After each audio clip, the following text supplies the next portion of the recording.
Bonjour et bienvenue dans cette troisième partie. Nous allons continuer avec la création des modèles et la connexion à la base de données. Pour notre cas, nous allons utiliser la base de données Oracle. Alors, moi, je l'ai déjà installée et j'utilise PLSQL Developer pour me connecter à la base de données. J'ai créé une petite table euh, client et j'ai la UID, j'ai le compte du client, j'ai le nom du client. Et comme vous pouvez le voir, j'ai les cycles de facturation qui déterminent par exemple comme une catégorisation des clients et j'ai la date des, des départs, donc la date des signatures de contrat et la date des fins. Ok?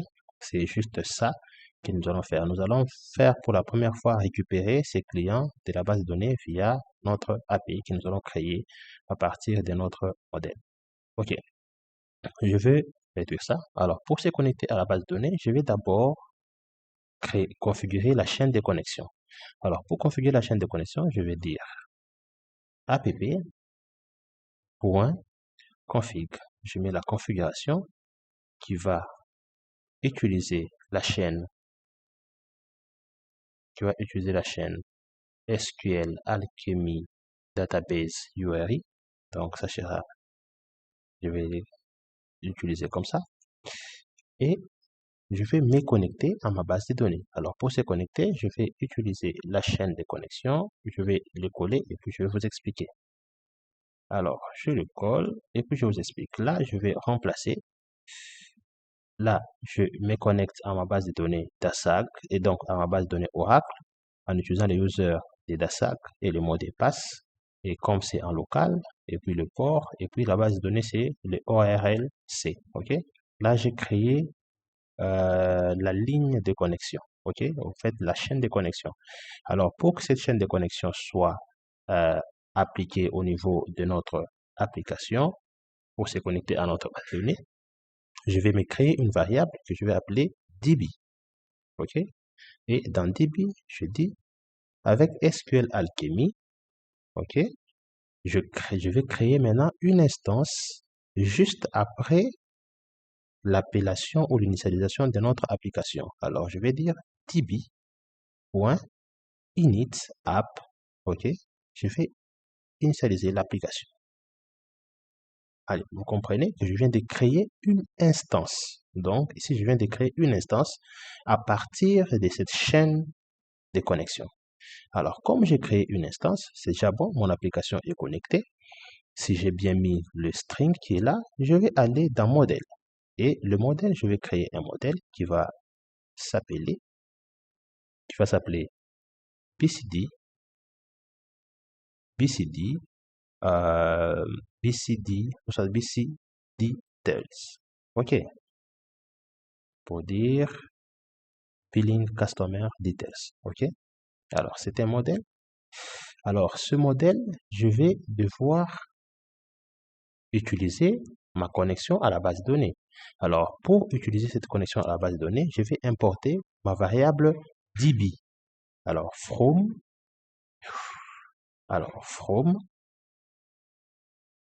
oh là, j'ai oublié d'ajouter l'extension .py. Alors, je vais renommer juste ça et puis ajouter .py pour que ce soit un fichier Python. OK, voilà. Et ici, je vais importer dans app. OK, vous voyez que c'est le fichier qui est initialisé. Alors, si vous vous rappelez bien, ce fichier, on l'a initialisé dans notre projet en tapant la commande set. C'était la commande, je me rappelle, c'était la commande set qu'on avait tapé dans l'invite des commandes set flask underscore app qui était égal au fichier init. OK, init underscore.py. Nous avons tapé cette commande pour initialiser notre fichier. Alors, pour appeler le module init, nous allons juste faire from app. Au lieu que je puisse mettre point, j'ai mis encore init. Vous voyez même qu'il ne reconnaît pas, juste au niveau de app. Il saura directement que nous sommes dans init. Et j'importe la variable db. Ah, ok. En important la variable db, je ne vais pas oublier parce que j'ai des champs qui sont des dates. Alors, je vais importer aussi des champs qui sont des dates. Je vais importer datetime. Datetime, je vais importer la date. Dans ma base de données, j'ai des champs qui ont des formats date. Regardez bien, quand j'ouvre la base de données, j'avais créé dbc start date et dbc end date. C'est le type, c'est le date. OK? Alors, je vais me créer maintenant ma classe model. Alors, cette classe model aura comme nom ici. Laisse-moi mettre ça. Comme ça, je vais juste mettre le C aussi en grand et les D aussi en grand. Ça serait mieux comme ça. Alors, mon fichier, je vais appeler BCD, ok? Details. Alors, je vais dire que je vais utiliser le modèle. Modèle. Jusque-là, c'est bon. Je vais utiliser le modèle. Et la classe name table, je pense qu'il n'accepte pas ça. C'est pour ça je dois le remettre comme il était. Donc en BCD, voir s'il va accepter ça. Table name. Voilà, je vois qu'il a accepté. Vous voyez qu'il a accepté la table. Alors, c'est table name. Ok, je vais dire la table, c'est cette table ici. C'est table name. Ok, et la table. Et ça aussi, je vais remettre ça comme c'était avant. Ok, et je prends ma table, c'est BC Details. Ok, et j'enregistre. Ok, et là, on définit la table. Ok, c'est la table qu'on va utiliser. Alors, dans la table, ce que je vais faire, je vais devoir maintenant déclarer maintenant les colonnes. Alors, nous avons, par exemple, la colonne BCD UID. Alors, ça sera BCD underscore UID qui est égal à db.colonne, ok, et ça sera un integer parce que c'est un nombre integer, ok. Si c'était si c'était un primary key, si j'avais mis cette contrainte de primary key, j'aurais dit ajouter primary, ok, underscore key qui est égal à true. Si j'avais mis cette contrainte ici, ok. Alors, je peux le laisser pourvu qu'il ne pose pas problème. Alors, comme je ne l'avais pas configuré dès le départ là-bas, alors je vais dire BCD. Un autre champ, c'est BCD ACC name. ACC underscore name. Alors, je vais dire BCD. Point, la même chose, c'est une colonne. Mais cette fois-ci, cette colonne n'est pas un integer, mais c'est un string. Un string dont je vais donner une certaine taille. Et ici, la taille est de 100. Alors, je donne la taille 100. Alors, je vais dire que ça ne peut pas être nul. Alors, pour dire que ça ne peut pas être nul, on va dire nullable à false. OK. Alors, nous allons entamer notre troisième colonne. C'est le BCD underscore name. Et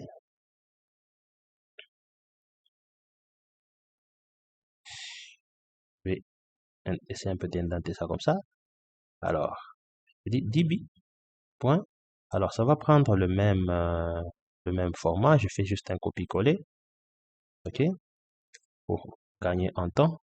Et je vais prendre le BCD-UID, BCD underscore BBC underscore UID, qui est un integer. Je fais juste un copier-coller et puis je vais enlever et un integer. Oh là, oh là, oh là, oh là, oh là, oh là, oh là, oh là, oh là, oh là, qui est un integer. Puis je fais un copier-coller, j'enlève juste le primary key.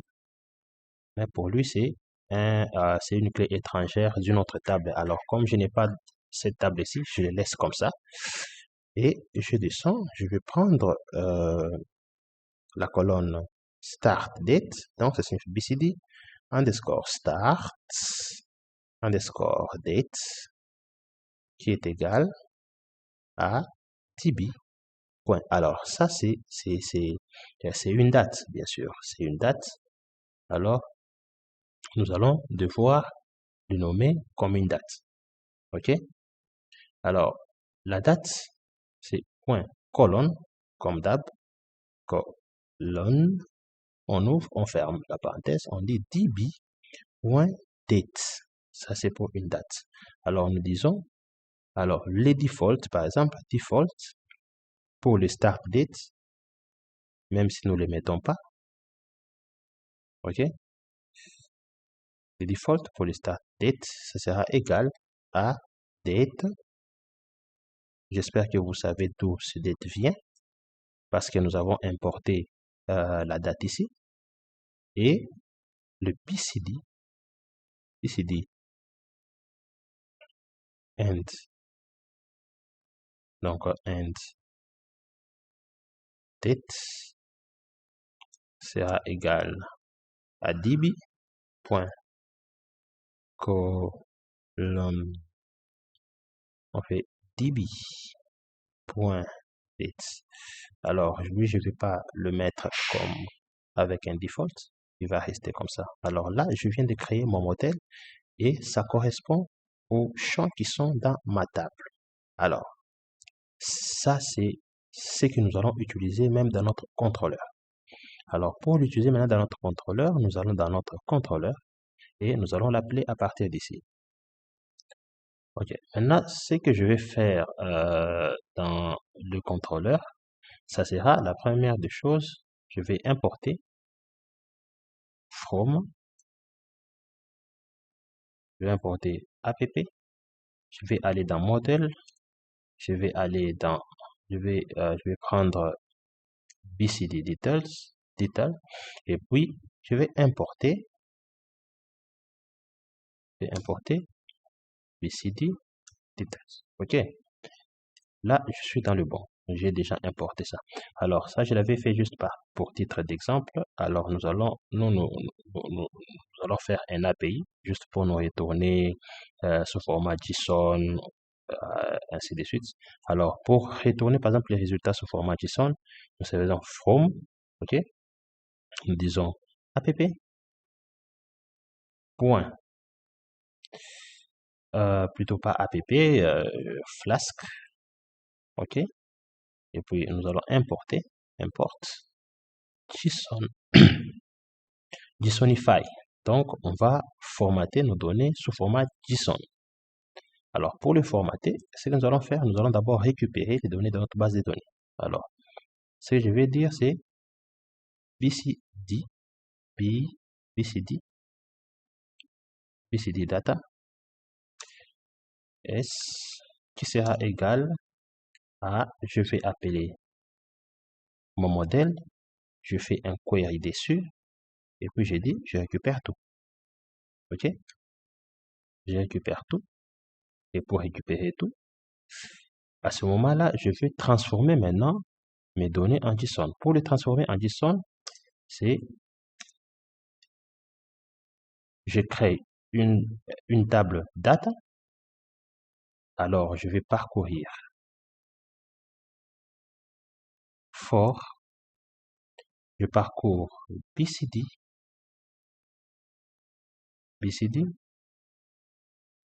data, in, BCD, BCD data. OK? Deux points. Alors, je vais commencer à append à ces data, donc ajouter à ces data des valeurs. Ça signifie data point append. J'ouvre, je vais commencer à ajouter des valeurs à ça en disant j'appelle ma colonne, j'appelle le nom par exemple, j'ai dit OK, BCD UID, je le nomme et puis je vais faire BCD data point BCD UID.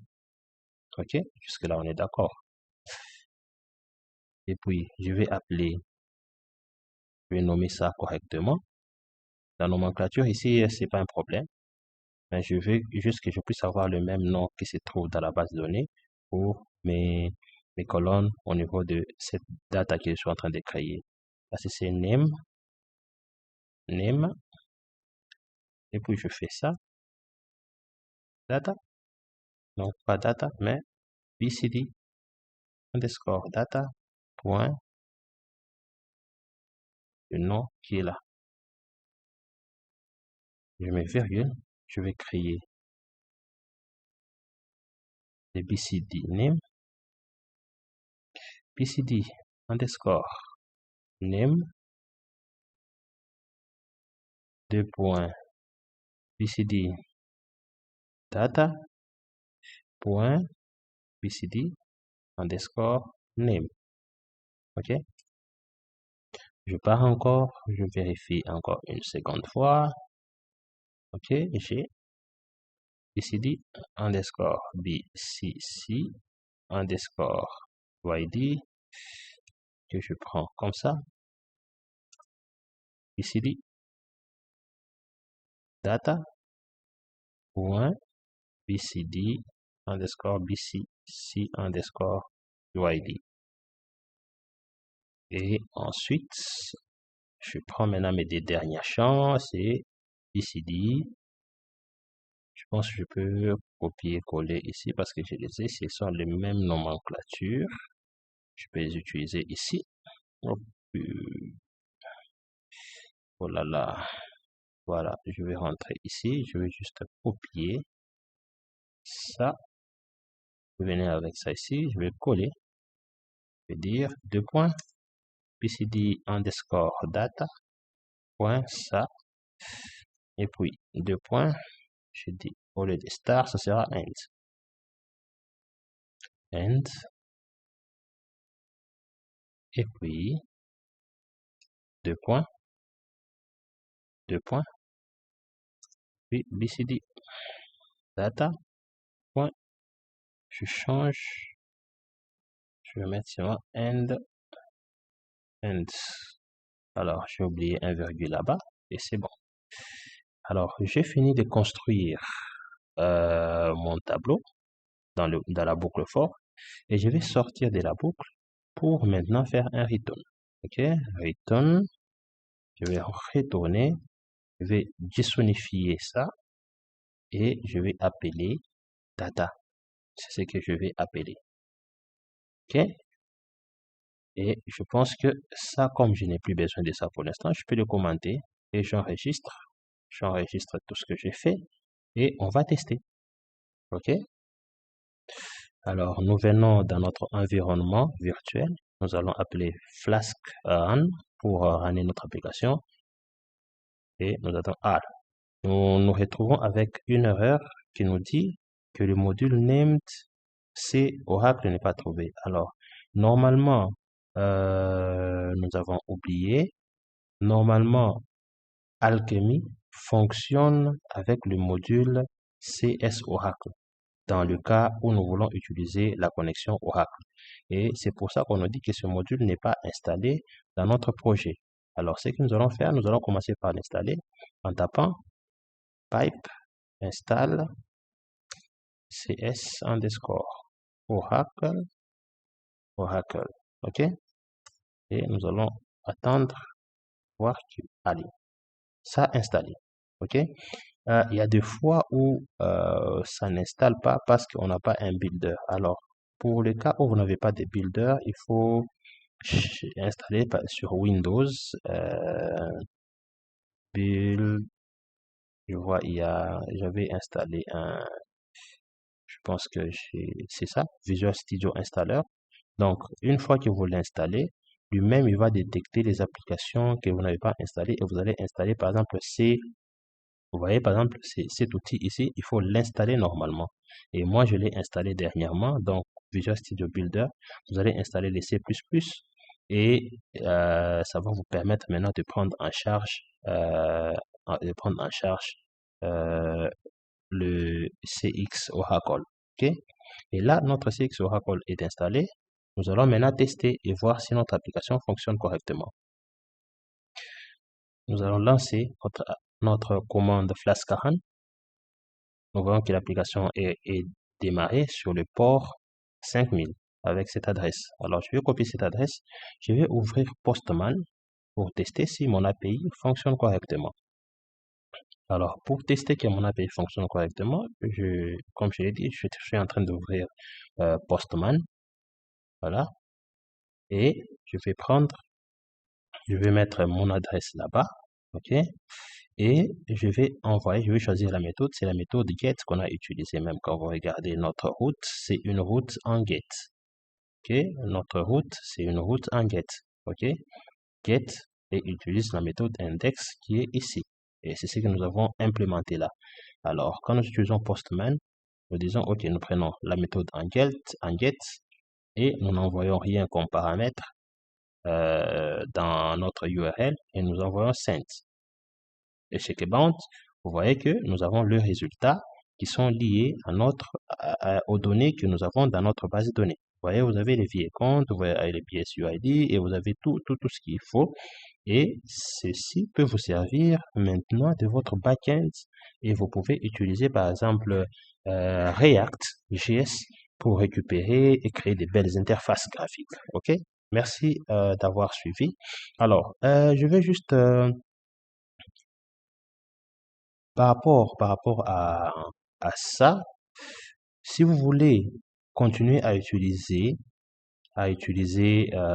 Index, vous pouvez juste réactiver ça, ok? Et faire passer en paramètre, vous faites passer ça en paramètre BCD, ok?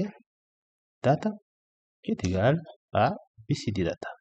C'est cette variable qui sera récupérée au niveau de notre page. Alors, quand on vient ici, nous faisons, je pense que c'est ça, pourcentage, nous disons BCD data, ok, nous allons essayer de les afficher correctement. Alors, nous disons, je vais par exemple dire, je vais créer un UL. Est-ce que je peux créer seulement un UL? Ok, je vais créer un UL. Ok, UL. Et puis, je vais faire un for en utilisant cette syntaxe. Donc, for BCD underscore data, c'est avec S, donc sans S, in BCD avec data avec S. Alors, je vais venir ici en bas, je termine ma boucle en faisant and for. OK? Et and for. Ensuite, je viens, je fais quoi? Je vais maintenant faire peut-être un lit, un lit, un lit. OK? Et voilà. Et à l'intérieur, je vais maintenant afficher, par exemple, euh, BCD data point, par exemple, BCD underscore ACC underscore name. OK? Je peux les afficher comme ça. J'enregistre aussi ça. Alors, je reviens là, je coupe les serveurs. Je coupe les serveurs, je le relance. Je relance. OK? c'est à partir ensuite, je vais aller sur page et activer dans les champs, voir les applications. Alors, but, c'est la petite signification contient backend ou désolé, je parlais, le micro était trop loin de moi. Je disais, l'application s'est lancée correctement et vous avez vu les résultats quand nous avons actualisé. Alors, notre but étant de créer un API qui pourra être utilisé par plusieurs applications front-end, alors nous allons devoir remettre ce qui était là avant, ok? Et garder le principe que nous avions pour créer notre API. Alors, nous allons couper l'application et voir si ça va continuer à fonctionner correctement. Ok, nous coupons l'application et nous allons relancer l'application une fois encore, voir maintenant avec notre Postman si tout va bien. Ah, exact, ça fonctionne correctement. Voilà, en fait, aujourd'hui nous avons fait le get. Dans la prochaine vidéo, nous allons nous attarder à faire les posts, donc ajouter des valeurs, ou soit oui, des valeurs dans notre table. Et je pense que ce sera très bien. J'espère que cette vidéo vous a plu et veuillez activer la cloche de notification pour vous abonner, ainsi aimer cette vidéo et partager cela. Merci.